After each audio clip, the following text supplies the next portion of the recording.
One longish nap later,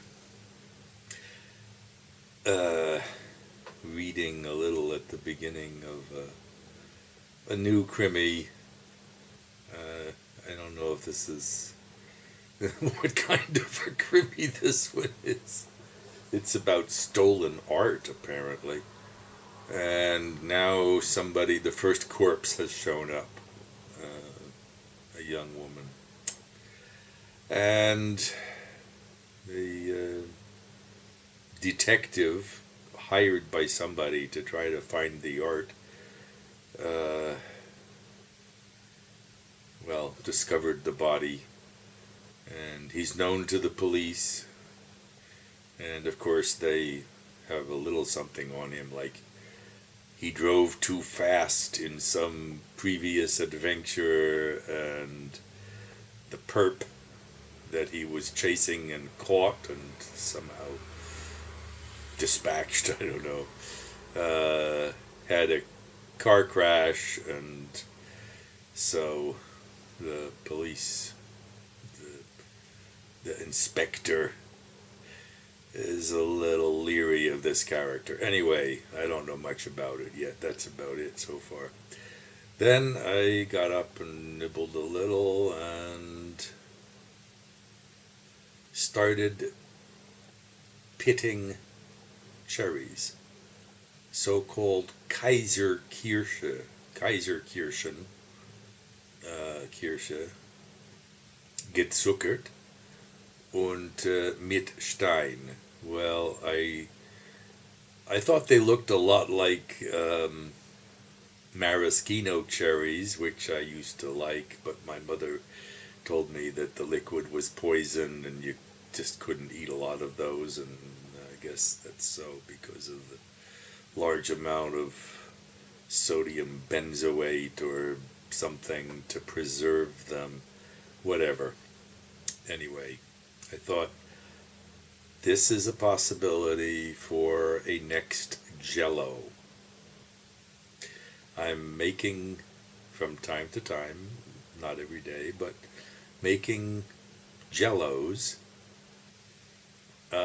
because I mentioned this before. I read or saw someplace that a fair amount of gelatin, they suggest 10 grams a day, is a good treatment for arthritis, for joint problems. That gelatin contains the right amino acids, I guess, I don't know, to make the cartilage and the stuff that goes inside of joints. And the idea, I presume, is if you eat enough of this stuff, it'll promote rebuilding cartilage, and who knows, and maybe we'll find out, I don't know. 10 grams a day is really a lot, so I don't know that I'm going to ever eat 10 grams a day. As one little package of jello, or gelatin, excuse me, contains 9 grams of powdered gelatin. Well, so far I've made a dozen or more gelatin desserts, and I thought, hey, this Kaiserkirschen, that looks pretty good. They reminded me of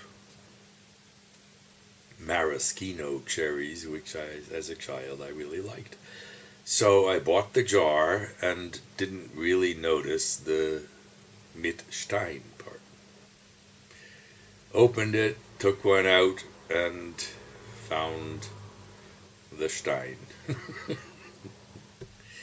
So I just started, and I'm most of the way through Entsteinung, taking the stones out.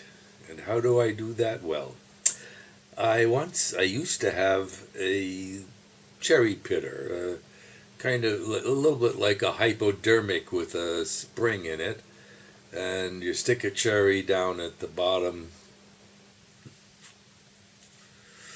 where there's a kind of end piece with a slot with a hole in it for the stone to go through, and the push button thing on top has a kind of pointy or rough, I don't know, thing that protrudes and pushes the stone out of the fruit. And it worked pretty well, but somehow it got broken. And I don't know where it is, if it still exists. So, a while back, probably in May or so, I was gifted with a significant chunk, a quantity of fresh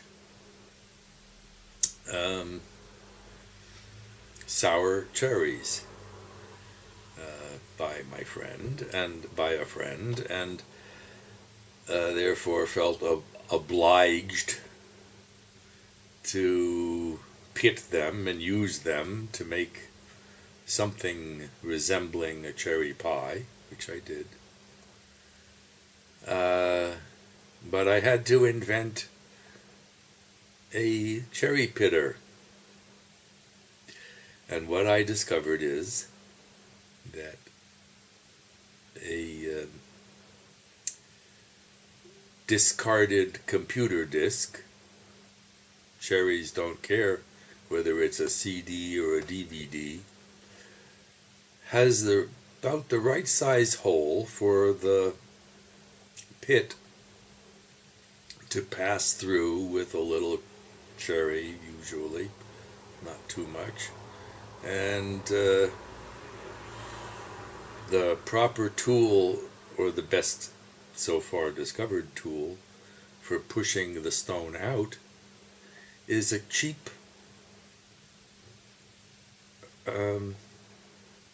what do you go? My goodness.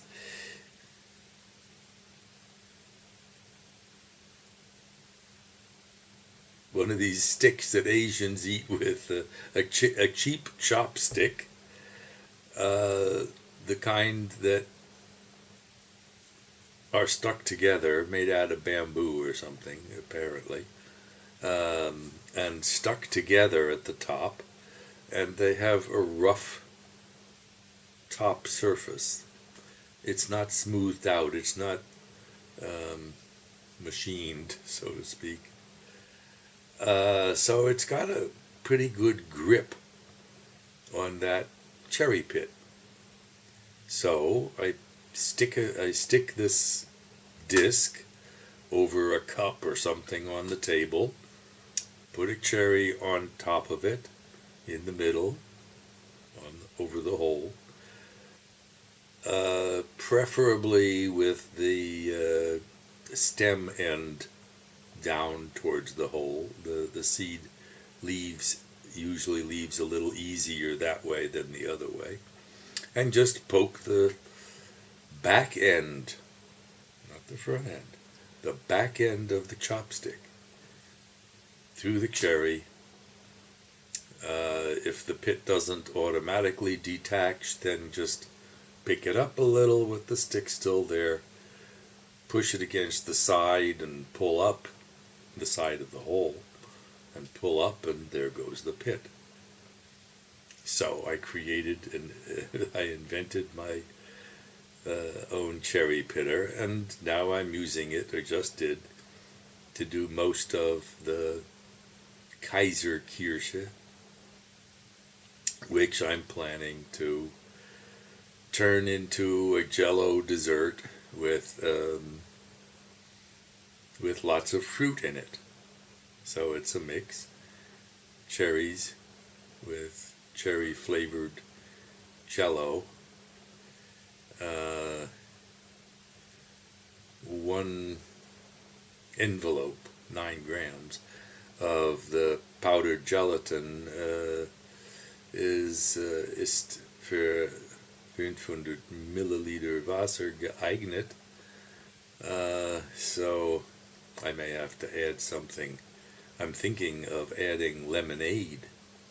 I'm not sure, but I've got 3 lemons that have just about become Pflichtessen, and so somehow or another, with sugar and maybe lemonade, or maybe lemon juice. I will ergänzen. I will build up the liquid from the jar into around 500 milliliters. If it's too much, the jello will be kind of too watery or something, too thin, too soft. If it's too little, it will be rather hard, and so I'll work that one out. So. And I'm thinking of making gingerbread cake, but I haven't started that yet. But I did buy the thing that I need, which is my substitute for molasses, namely beet sugar syrup. Dark, thick, very much like molasses. And I've used it before and it works quite nicely. The other thing that I bought for Forat is applesauce, because the kind of gingerbread that I'm making, made 3 or 4 times now, is made with applesauce. There's no liquid in it other than applesauce and egg. Oh, and oil, applesauce, oil, and egg. So.